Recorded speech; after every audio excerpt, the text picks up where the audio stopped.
Hello friends, स्वागत है आपका अपने परिवार माइंड बूस्टर स्टडी में। जैसा कि आप सभी जानते हैं कि हम अपनी गिरिराज की जो पहली सीरीज है उसको कंटिन्यू कर रहे हैं और हम आज करेंगे मई मंथ के करंट अफेयर्स। ये हमारा रहेगा पार्ट 2। इससे पहले हम पार्ट 1 कर चुके हैं। जिन्होंने वीडियो नहीं देखी है वो प्लेलिस्ट में जाके उसको देख लें। ठीक है, सो बढ़ते हैं हम अपनी वीडियो की तरफ। जो चैनल पे नए हैं उनसे गुजारिश है कि वो चैनल को सब्सक्राइब जरूर कर लें। ठीक है, सो हमारा जो आज का फर्स्ट क्वेश्चन रहेगा वो रहेगा, where was the bridge named Bhim Setu recently constructed in Himachal Pradesh. हाल ही में हिमाचल प्रदेश में भीम सेतु नामक पुल का निर्माण कहाँ किया गया? काजा, दारचा, उदयपुर, पांगी। तो इसका जो राइट आंसर रहेगा वो रहेगा आपका उदयपुर। ये जितने भी स्टेशन हैं, काजा आपका लाहौल स्पीति में है, दारचा भी आपका लाहौल में है, उदयपुर आपका लाहौल में है और पांगी आपका इसमें है, चंबा में।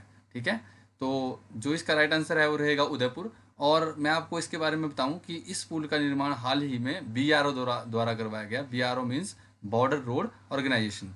अभी इनका 66th स्थापना दिवस मनाया गया और उस स्थापना दिवस के उपलक्ष्य के ऊपर जो है इसका लोकार्पण किया गया। ये जो पुल है इसकी स्पेसिफिकेशन क्या रहेगी? ये 21 मीटर लंबा है, लेंथ है इसकी। ठीक है, और 10 मीटर ये चौड़ा है, इसकी जो विड्थ है। ठीक है, ये आपसे क्वेश्चन में आ सकता है कि पुल की लंबाई कितनी है, या आपसे ये पूछ सकते हैं कि पुल किसी ने बनाया। आपसे ये भी पूछा जा सकता है कि पुल कहाँ पे स्थित है। ठीक है, और मैं थोड़ा सा इसकी लोकेशन अगर आपको बताऊं तो जैसे अगर आप अटल टनल गए होंगे तो अटल टनल से जब हम लाहौल की तरफ जाते हैं तो आगे आपका तांडी ब्रिज आता है, जहाँ पे आपकी चंद्रा और भागा दोनों रिवर्स का क्या होता है, कन्फ्लुएंस होता है, मिलती हैं। फिर वहाँ से जो रोड है वो एक केलांग की तरफ जाता है और एक चला जाता है आपके ऊपर उदयपुर की तरफ। ठीक है, तो इस रोड में 25 किलोमीटर ऊपर जो आपको उदयपुर मिलता है और वहाँ पे ये पुल स्थित है।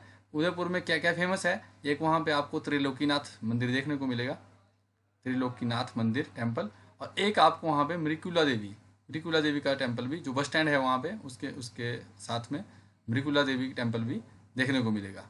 तो ये था हमारे आज के इस पुल के बारे में। आपसे ज़रूरी ये भी पूछा जा सकता है कि जैसे बीआरओ है तो बीआरओ का जो मोटो है वो क्या है? बीआरओ का मोटो है श्रमेण श्रमेण सर्वम साध्यम। क्या है ये? आजकल पेपर में ट्रेंडिंग है कि किसी भी एग्जाम में जो है इस प्रकार की चीज़ें आपको देखने को मिलती हैं। ठीक है, और बीआरओ का जो मेन फंक्शन है वो क्या रहता है? बीआरओ रोड कंस्ट्रक्ट करती है किसके बीच में? जो हमारे बॉर्डर्स होते हैं उनके बीच में, और बॉर्डर को मेन लैंड से जोड़ने का काम करती है। और जो साथ में जो हमारे नेबरिंग कंट्रीज़ हैं, नेबरिंग कंट्रीज़ को भी रोड बनाने का जो काम है उनका वो करती है। ठीक है, तो ये एक हेल्प के रूप में भी हम इस काम को करते हैं। ठीक है, सो ये था हमारा आज का क्वेश्चन। अब बढ़ते हैं हम नेक्स्ट क्वेश्चन की ओर। In which district of Himachal Pradesh was the Piplu Piplu होना था इसमें, टाइपिस्ट की थोड़ी सी गलती है इसमें। Piplu fair recently organise. हाल ही में हिमाचल प्रदेश के किस जिले ठीक कर लेना आपने इसको, इसका ये नहीं होगा इसमें ना, जिले में पीपलू मेले का आयोजन किया गया? ऊना, बिलासपुर, सोलन, शिमला। तो इसका जो राइट आंसर रहेगा वो रहेगा आपका ऊना। ये आपका 3 दिवसीय मेला था, 3 डेज का मेला था। ठीक है, और इसको जो है मेला था क्या, भी ये मेला जो है ना शुरू होगा। ठीक है, कब से शुरू होगा? 5 जून से। 5 जून से ये मेला शुरू होगा। ठीक है, और ये 3 दिवसीय मेला होता है। ठीक है, और ये एक जिला स्तरीय, ये भी आपसे क्वेश्चन पूछा जा सकता है कि ये कैसा मेला है? डिस्ट्रिक्ट लेवल फेयर है, डिस्ट्रिक्ट लेवल फेयर। अब पीपलू में एक फेमस टेम्पल है। क्यों ये मेला मिलाया जाता है तो लगाया जाता है? पीपलू में एक फेमस टेम्पल है, जो कौन सा टेम्पल है आपने याद रखना है उसको, नरसिंह नारायण मंदिर, नरसिंह नारायण टेम्पल। ठीक है, तो यहाँ से एक शोभा यात्रा निकाली जाती है इस मेले में। ठीक है, और मतलब जो है ये शोभा यात्रा निकालने के बाद ये मेला शुरू होता है। और इस मेले को मनाने के पीछे मेन जो कारण है, यहाँ पे लोग जो है, जो भी जैसे आपने अभी हाल ही में देखा कि जो हमने गेहूँ की कटाई की, तो गेहूँ जो नई फसल जब आती है तो उस नई फसल को लोग यहाँ पे चढ़ाने, जैसे आपकी लोकल लैंग्वेज में आपने सुना होगा छमाही, 6 माह की जो फसल होती है, मतलब उसका एक अंशदान जो है भगवान के चरणों में समर्पित करना, उसी प्रकार से नई फसलों को लोग यहाँ पे चढ़ाते हैं। ठीक है, न्यू क्रॉप्स, मतलब सरेंडर करते हैं अपनी क्रॉप को कि ये आपकी दया से ही हमें मिला है, तो इसका कुछ हिस्सा आपके लिए, ठीक है। तो ये था हमारा पीपलू फेयर के ऊपर। उसके बाद नेक्स्ट हमारा जो क्वेश्चन रहेगा वो रहेगा, in which district of Himachal Pradesh was the Gasota fair recently organised. Gasota fair कहाँ में लगाया गया अभी? लाहौल स्पीति, बिलासपुर, हमीरपुर, शिमला। इसका जो राइट आंसर रहेगा वो रहेगा आपका हमीरपुर। ये मैं आपको एक बात बताऊं कि हमीरपुर में एक टेम्पल है जो इसका जो गसोता टेम्पल है, गसोता महादेव मंदिर, गसोता महादेव मंदिर। आपसे ये कई बार ये भी पूछा जाता है कि ये जो गसोता मेला है ये किसको समर्पित है? ये महादेव को समर्पित है, ठीक है, भोले शंकर को समर्पित है, ठीक है।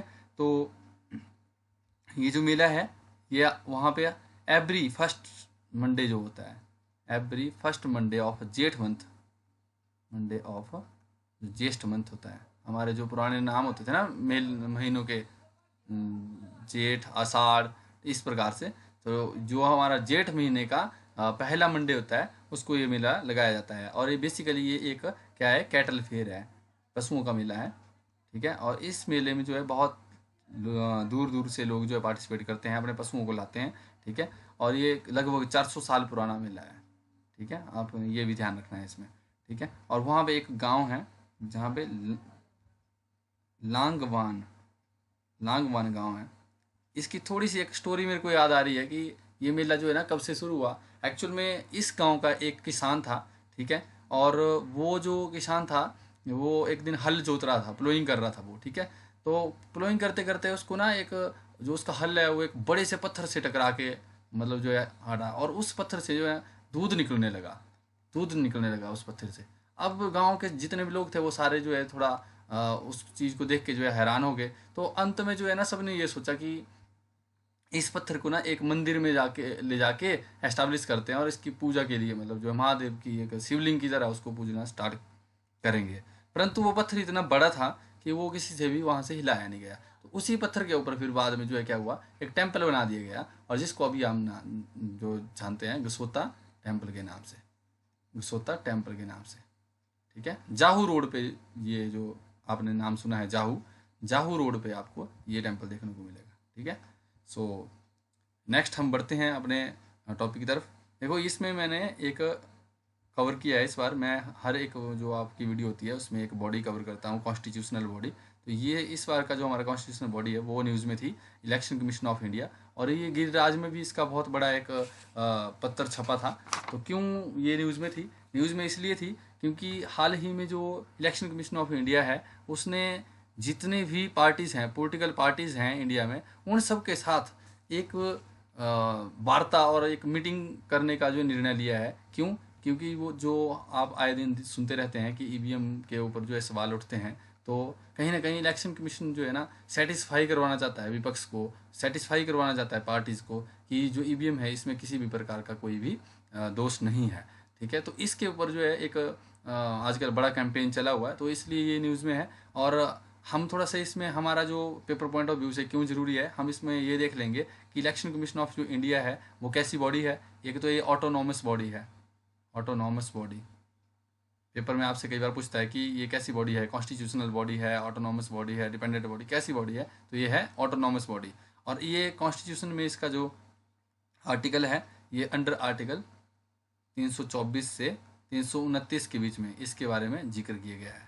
ये भी आपसे पूछ लिया जाता है कि इलेक्शन कमीशन ऑफ इंडिया जो है संविधान में इसके जो आर्टिकल है वो किस आर्टिकल के तहत जो है ये होता है। अब बात करेंगे हम इलेक्शन कमिश्नर की। अभी जो हमारा आज के टाइम में जो है कौन है चीफ इलेक्शन कमिश्नर, वो है ज्ञानेश कुमार, ज्ञानेश कुमार,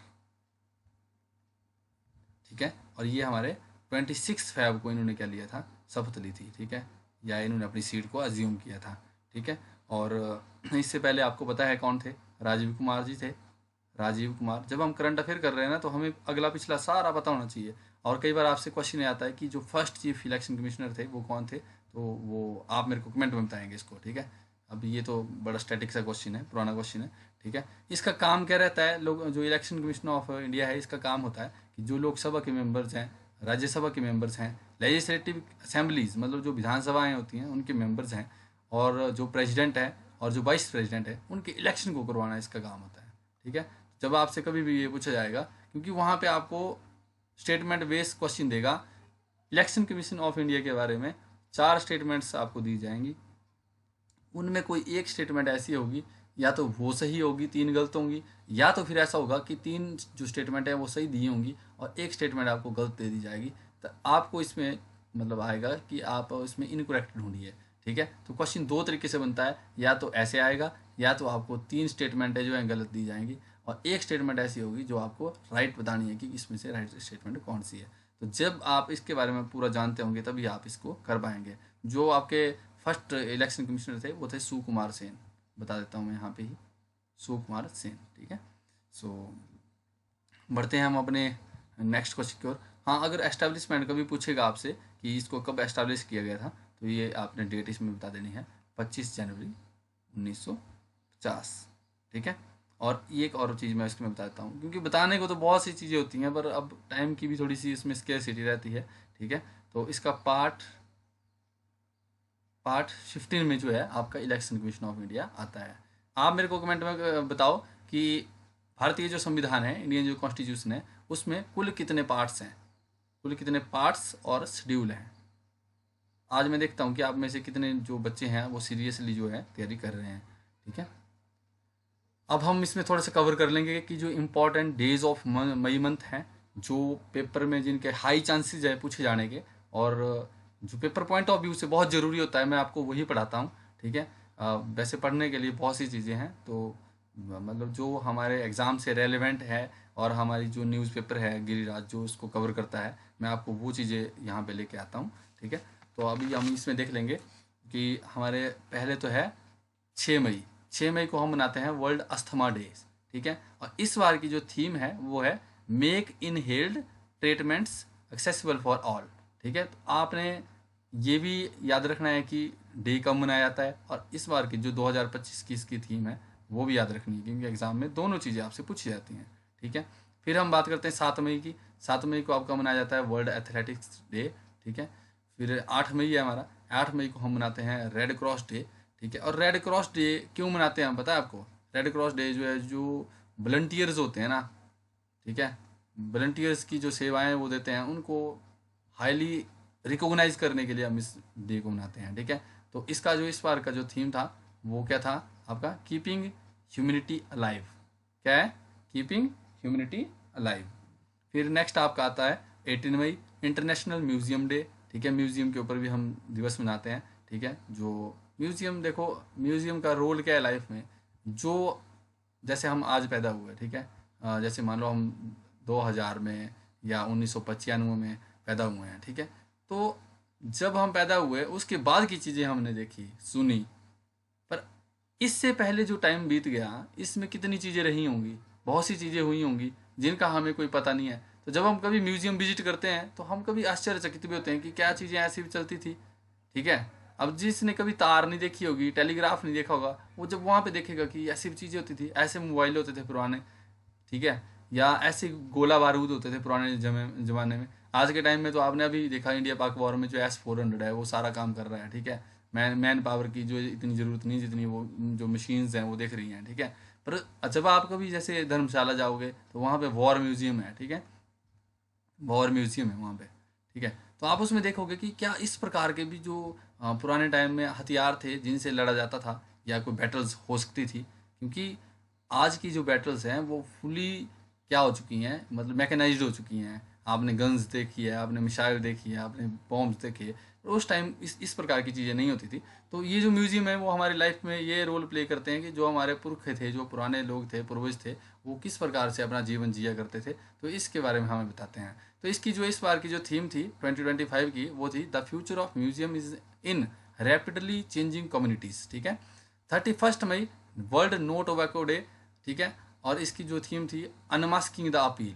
अब मैं इसमें से 2 डेज आपको ऐसे बता देता हूँ जो आपके पेपर पॉइंट ऑफ व्यू से मेरे को बड़े हाईएस्ट इंपॉर्टेंट लग रहे हैं। ठीक है, तो एक ये डे आपको बहुत जो इम्पोर्टेंट है ना, और एक ये वाला डे। ठीक है, बाकी पढ़ने आपने सारे हैं, पर ये मेरे नज़र से ये वाला डे भी। ठीक है, अगर मैं इनको 100 देता हूँ तो इसको भी मैं 95 देता हूँ। ठीक है, तो ये आपने इसको ध्यान में रख के जाना है। ठीक है, सो बढ़ते हैं हम अपने नेक्स्ट टॉपिक की तरफ।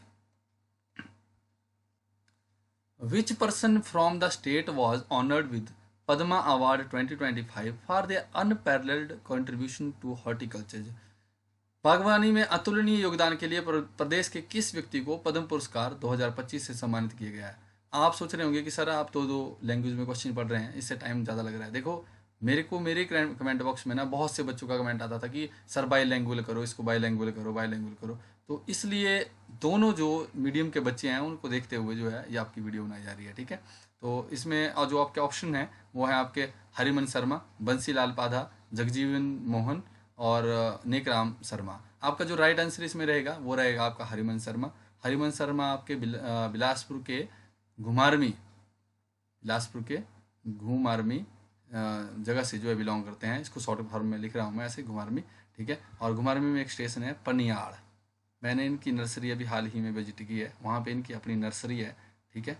तो ये जो पुरस्कार है पद्मश्री इनको दिए गए। देखो यहाँ पे पद्म पुरस्कार लिखा हुआ ना, तो पद्मश्री दिए गए इनको। मैं बार बार अपनी वीडियो में बताता हूँ कि सबसे नंबर 1 पे भारत रत्न आता है, फिर आपका पद्म विभूषण आता है, फिर आपका पद्म भूषण आता है, और फिर आपका पद्म श्री आता है। तो सबसे बड़ा ये, उससे छोटा, फिर उससे छोटा और उससे छोटा, तो पद्म श्री इनको मिला है, ठीक है। ये आपने ध्यान में रखना है। और बिलासपुर के पनियाड़ा जगह से ये संबंधित हैं। अब इन्होंने ऐसी कौन सी जो चीज़ें हैं वो की हैं कि इसकी वजह से इनको इतना बड़ा पुरस्कार से सम्मानित किया गया। इन्होंने एक सेब की प्रजाति की सेब की प्रजाति जो है डेवलप की है, और जिसका नाम जो है, जिसका वैरायटी का नाम जो है हरमन 99 रखा हुआ है, ठीक है। इसकी खास बात ये है कि ये जो समुद्र तल से 700 मीटर ऊपर, जो 700 मीटर ऊपर जो है उगाई जा सकती है, ठीक है। और ये जो टेम्परेचर है वो 40 to 45 डिग्री टेम्परेचर को भी क्या कर सकती है, बियर कर सकती है, मतलब सहन कर सकती है। आपको पता है कि सेब जो है ओनली जो कोल्ड क्लाइमेट है हमारा, ठीक है, ऊपर किन्नौर है, मनाली है, ऐसी जगह पे होता है। पर जो शिमला है, पर जो इन्होंने एक अच्छी चीज़ की हुई है कि ये जो इनकी वैरायटी है सेब की, ये इतना ज़्यादा टेम्परेचर जो है सहन कर सकती है। तो इट मीन्स जो हमारा शिवालिक रेंज है इसमें भी सेब अब उगाया जा सकता है, ठीक है। तो ये एक बहुत बड़ी हिमाचल के लिए और इंडिया के लिए बहुत बड़ी बात है कि अगर लोअर हाइट में भी सेब की जो प्रोडक्शन है वो होनी शुरू हो जाए, तो इससे हमारी जीडीपी भी बढ़ेगी, और इससे हमारा जो जैसे हमारा सेब है वो मार्केट में अवेलेबल होगा, और देशों में भी हम एक्सपोर्ट कर पाएंगे इस चीज़ को, ठीक है। तो इसके ऊपर इनको पेटेंट भी मिला हुआ है, ठीक है। और ऐसा नहीं है कि ये इस काम को जो है अभी से कर रहे हैं, इनको इस काम में जो हॉर्टिकल्चरिस्ट इनका पैशन था, इसमें इनको लगभग 27 साल हो गए, 1998 से ये इस चीज़ को कर रहे हैं, ठीक है। तो आपने ध्यान में रखना है इसको कि पद्मश्री किसको दिया गया, हरमन 99 जो आपकी वैरायटी है उसके बेस के ऊपर हरिमन शर्मा जी को दिया गया है। और नेकराम शर्मा को भी आप जानते हैं कि इनको जो है प्राकृतिक खेती के लिए जो इनको पुरस्कार मिला है, और ये मंडी से बिलोंग करते हैं। कहाँ से? मंडी से बिलोंग करते हैं, ठीक है। बंसीलाल पादा के बारे में आप एक स्टेटमेंट मेरे को बताएंगे नीचे कि ये कौन थे, ठीक है। सो बढ़ते हैं हम अपने नेक्स्ट क्वेश्चन की ओर। मुझे उम्मीद है कि आपको जो है चीज़ें समझ आ रही होंगी। अगर जिसने वीडियो लाइक नहीं की है वो वीडियो को लाइक कर ले, क्योंकि आपका जो लाइक है वही एक मोटिवेशन होता है नेक्स्ट वीडियो के लिए कि आप लोगों को हमारा कंटेंट पसंद आता है, ठीक है। और वो पसंद जब आता है तो हमारे लिए एक जिम्मेवारी बनती है कि हम आपके लिए वो चीज़ें लेके आएँ, ठीक है। तो नेक्स्ट हमारा जैसे इंडो पाक वार अभी रिसेंटली न्यूज़ में था, ठीक है, ऑपरेशन सिंदूर। तो उसको देखते हुए ये जो आपका क्वेश्चन है ये पेपर पॉइंट ऑफ व्यू से भी जरूरी हो जाता है, ठीक है। When was the historic Shimla agreement signed, ठीक है, ऐतिहासिक शिमला समझौता कब हस्ताक्षरित हुआ?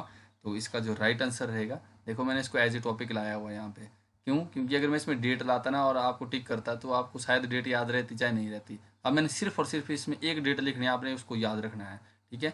2 जुलाई 1972 को, ठीक है। किस किस के बीच में हुआ था ये सबको पता है आपको, इंडिया और पाकिस्तान के बीच में हुआ था, ठीक है।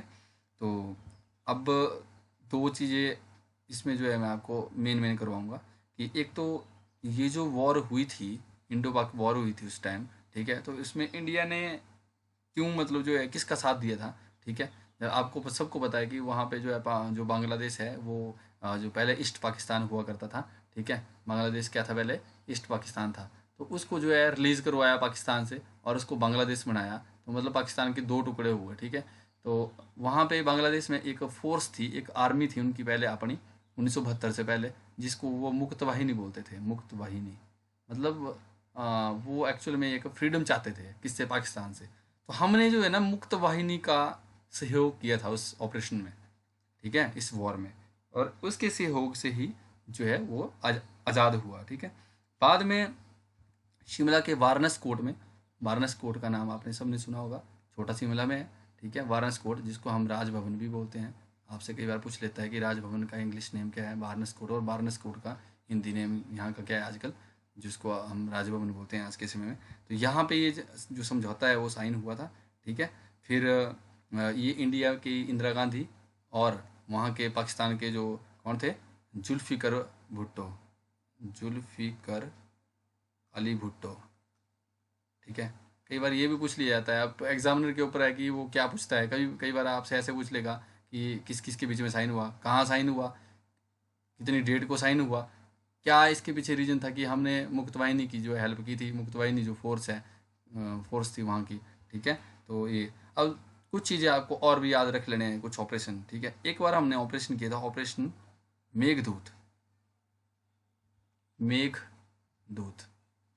समटाइम आपको पता क्या करता है, ऐसे देता है वो, जैसे कारगिल देगा, मेघदूत देगा, सिंदूर भी दे देगा, अब तो सिंदूर भी हो गया, ठीक है। तो आपको आगे डेट दे देगा मैच करने के लिए, जैसे मेघदूत दे दिया, फिर कारगिल दे दिया, कारगिल वॉर दे दिया, कारगिल वॉर, फिर यहाँ पे सिंदूर भी दे देगा, ठीक है। अब सिंदूर भी तो न्यूज़ में था, ठीक है। और एक आपको इंडिया पाक वार देगा, ठीक है, ये वाला इंडिया पाक वार, फिर आपको ऐसे इसमें डेट दे देगा। तो आपने इसकी डेट जो है याद रखनी है, पहले में 1972 होगा, ठीक है। जो आपका मेघदूत हुआ था वो 1984 हुआ था, कारगिल की जो वॉर हुई थी वो आपकी 1999 में हुई थी, और ये आपने 2025 याद रखना है इसको, ठीक है। सो बढ़ते हैं हम अपने नेक्स्ट क्वेश्चन की ओर, ठीक है।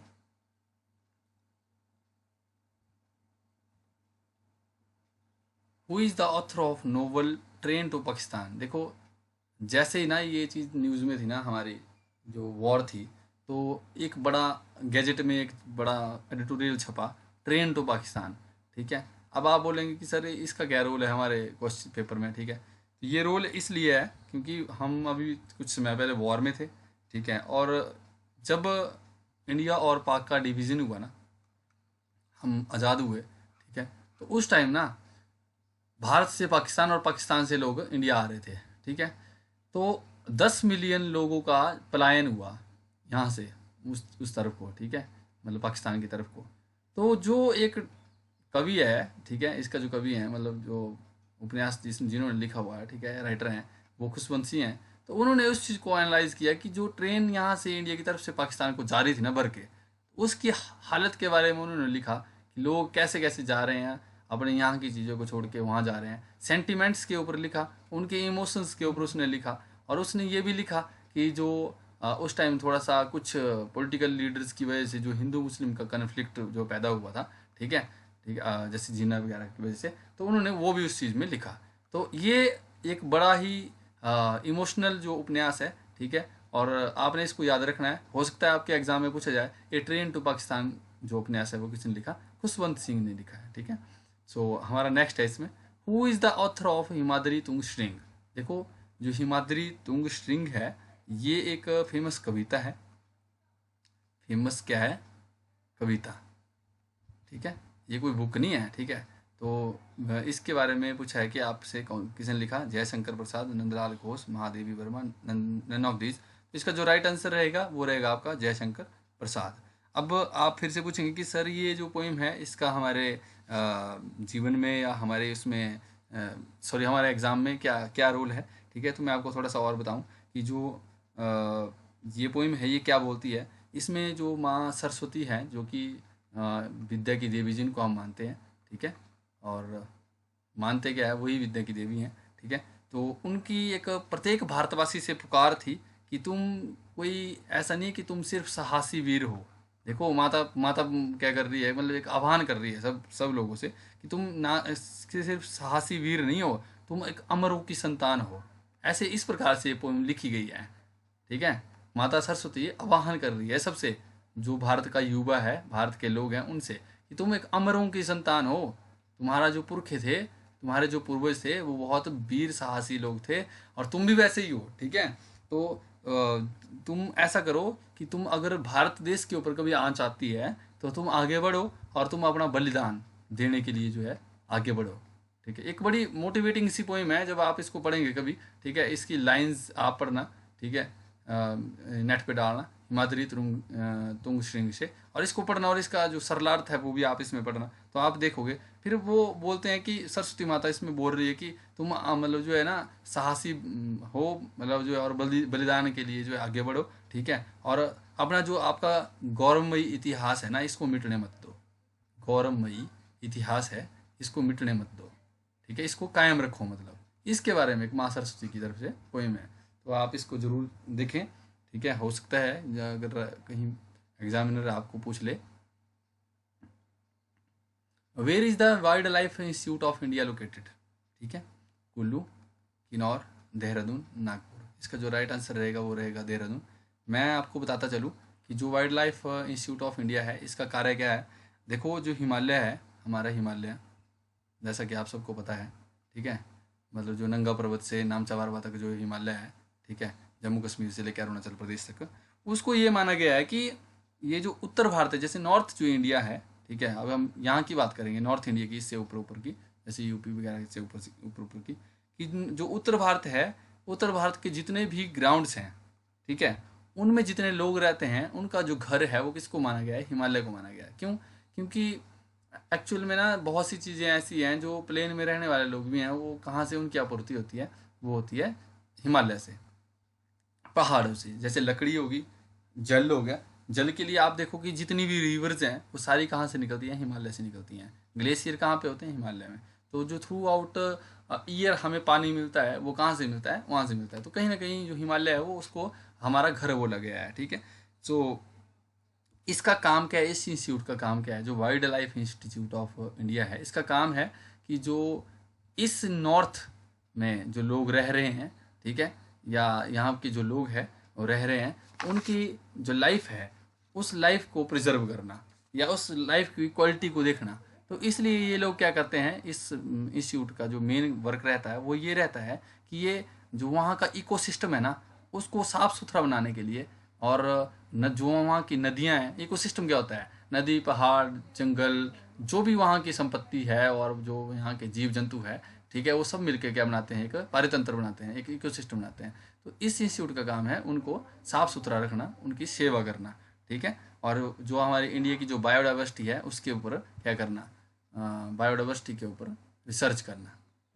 ठीक है, हाल ही में एक एसएससी का एग्ज़ाम हुआ था, तो उसमें ये भी क्वेश्चन पूछा गया था कि wild life institute of India कहाँ लोकेटेड है। ऐसे क्वेश्चन तो आपको अमूमन हर किसी पेपर में देखने को मिलते रहते हैं। ठीक है, तो और एक चीज़ इन्होंने बड़ा जो मैं आपको बताऊं कि जो आपके पेपर पॉइंट ऑफ व्यू से ज़रूरी हो सकती है, एक हिमालयन डे अभी मनाया था इन्होंने पिछले साल। हिमालयन डे मनाया था इन्होंने कितने, 9 सितंबर को, और ये मनाली में मनाया गया था। तो हो सकता है आपसे पूछ लिया जाए। ठीक है, मनाली, ध्यान रखना है आपने इसको। ठीक है, सो नेक्स्ट हमारा क्वेश्चन है, who author the textual collection of Navjeevan in folk songs called Kahluri. बोलता कि जो लोकगीतों में जनजीवन नाम है, ठीक है, कहलूरी गीतों का अलेखात्मक संग्रह किसके द्वारा रचित है। एक कलेक्शन ऑफ पोएम बनाई गई, सॉरी सॉन्ग्स बनाई गई, जो हमारे पुराने जो गीत होते हैं, ठीक है, जो हमारे पुराने समय में गाए जाते थे। ठीक है, और उन सबको जो है ना एक एक उसमें बुक में बनाया गया, तो इसको बोला गया है कि संग्रह किया गया उसका, है ना। तो ये किसने किया था, तो ये किया था रामलाल पाठक ने। अब ये कैसे संगीत है, आपने अपने घरों में, शादियों में, ब्याहों में देखा होगा कि जब शादी होती है तो जो वर होता है उसके लिए अलग अलग से सॉन्ग गाए जाते हैं, जब कोई बच्चा पैदा होता है तो उसके लिए अलग से सॉन्ग गाए जाते हैं। तो अलग अलग अवसरों पे अलग अलग चीज़ें जो है, हमारा जो कल्चर है उसके अकॉर्डिंग गीत गाए जाते हैं। और उन सारे गीतों को आज के समय में हम देख रहे हैं कि जो नई जनरेशन है उनको वो चीज़ें नहीं आती हैं। जो पुरानी हमारी दादियाँ हुआ करती थी, ठीक है, उनको तो वो चीज़ें आती थी। तो अब जो ये राइटर हैं, इन्होंने एक बहुत अच्छा काम किया कि इन्होंने उनको कंपाइल कर दिया, उन सारे संगीतों को जो है ना, जो अमूमन हम सुनते थे, उनको कंपाइल कर दिया और एक बुक में लिख दिया। चलो आज नहीं तो जब किसी को जरूरत पड़ेगी तो वो उस बुक से देख के भी उनको क्या कर पाएगा, रिट्रेट कर पाएगा, दोबारा याद कर पाएगा। तो इसमें किस किस प्रकार के कौन कौन से गीत हैं, जैसे इसमें एक गंगी गीत है, क्या है, गंगी सुनी होगी आपने, गंगी। फिर इसमें जन्म संस्कार के गीत हैं, जन्म संस्कार के गीत। ऋतु गीत इसमें है, ऋतुओं के गीत इसमें है। प्रेम प्रसंग भी इसमें है, जो प्रेम को लेके प्रसंग थे, ठीक है। जैसे हमारे यहाँ पे जब बिलासपुर की जो हिस्ट्री है उसमें लास्ट में जो मोना है उसको फांसी दी जाती है, तो गांव की जो कुछ लेडीज होती हैं वो गाती हैं अभी वो मोने यहाँ, तो वो ऐसे ऐसे गाने जो वह पुरानी चीज़ें थी वो भी इसमें है। गुग्गा जहार पीर के लिए जो है गुग्गा मंडलीज आपने अमूमन हर साल सुनी होंगी, ठीक है, तो उनके गाने भी इसमें जो है क्या किए गए हैं, क्लब किए गए हैं। ये बहुत हिमाचल के जो हिमाचल प्रदेश के कल्चर के लिए आर्ट एंड कल्चर जो हमारा सब्जेक्ट है उसके अगर अकॉर्डिंग देखें तो ये एक बहुत ज़रूरी क्वेश्चन है, आपका स्टार मार्क कर सकते हैं इसको, जो HCS अलाइड जो तैयारी कर रहे हैं, ठीक है। और ये जो पाठक जी हैं इनकी थोड़ी सी हिस्ट्री मैं आपको बताऊं, ये कोई छोटे मोटे राइटर नहीं है। इससे पहले इन्होंने हिमाचल में एक पंच जगत करके एक क्या थी पंच जगत करके एक आती थी पत्रिका, उसमें भी काम किया है। फिर हिमाचल की ना जैसे जो गिरिराज है वो वीकली है, उसी प्रकार से एक हिमप्रस्थ भी है, हिमप्रस्थ, ठीक है। तो ये आई थिंक ये आपकी वो आती है ईयरली आती है हिमप्रस्थ, ठीक है। फिर एक हिम भारती है, हिम भारती, हिम भारती, ठीक है। और आपकी है सॉरी सोमसी है, गिरिराज है, ठीक है। इनमें इन्होंने एज ए राइटर काम किया हुआ है, ठीक है।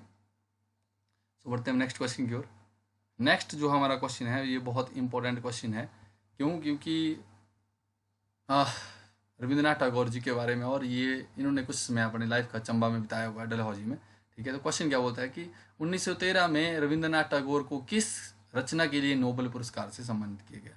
गीतांजलि, दो बहनें, राजश्री, गोरा, ये इनकी रचनाएं हैं कुछ, ठीक है। और इसमें गीतांजलि के लिए इनको क्या है नोबेल पुरस्कार दिया गया था, ठीक है।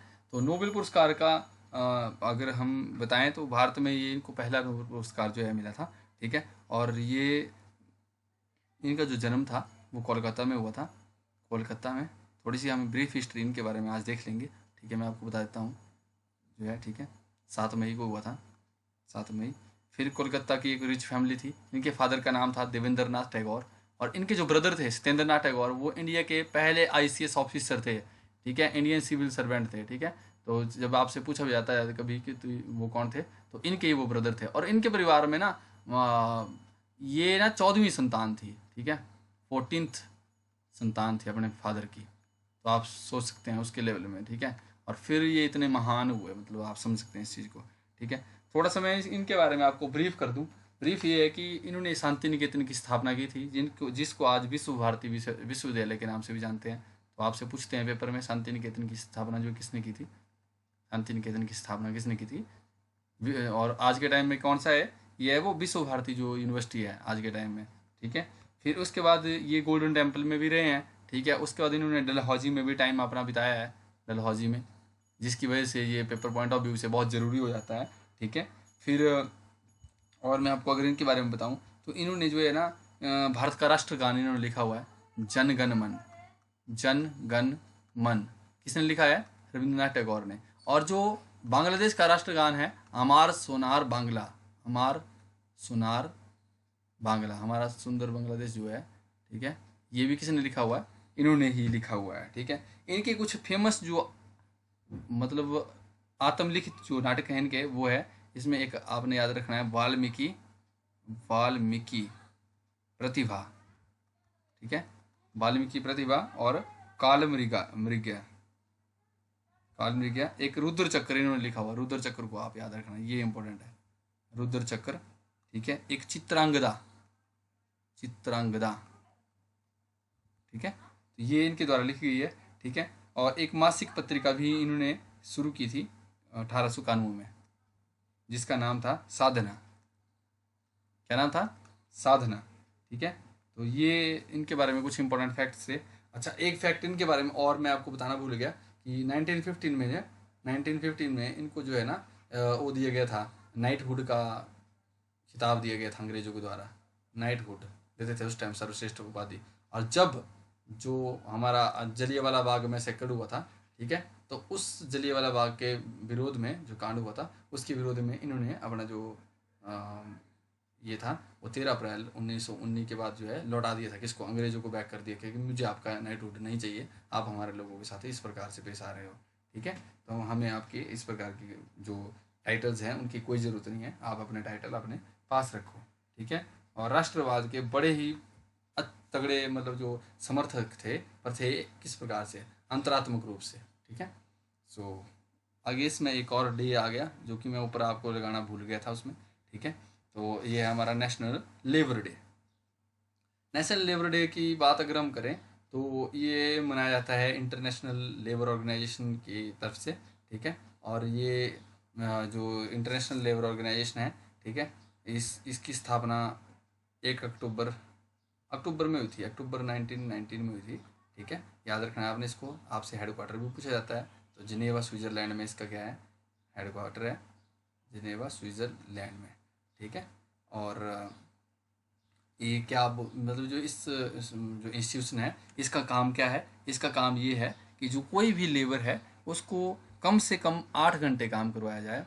ठीक है, और मतलब उससे ज़्यादा काम ना करवाया जाए किसी से। जैसे आप देखते हैं कि हमारे हिमाचल के जो कुछ बेरोजगार युवा होते हैं, जब वो जॉब करने जाते हैं तो उनसे ओवर टाइम लिया जाता है, बद्दी में कहीं और जगहों पे जाते हैं, फैक्ट्रीज में जाते हैं, तो वो अगेंस्ट जो है ना लेबर लॉज है। तो इसका काम क्या होता है कि लेबर के वेलफेयर के ऊपर ये हमेशा ही बात करता है। ठीक है, तो उनको जो जिस कंडीशन में जहाँ पे जिस जगह पे वो काम कर रहे हैं वहाँ की जो हाइजीन कंडीशन है वो अच्छी होनी चाहिए। कम से कम उनको मिनिमम बेसिस उनको मिलने चाहिए। जैसे आप देखते हैं कि 10,000 रुपये काम करवा रहे हैं तो वो मिनिमम बेसिस नहीं है। मिनिमम बेसिस का एक एक्ट है इंडिया में, जैसे उसमें बोला गया है कि कम से कम मिनिमम बेस जो है इतनी मिलनी चाहिए।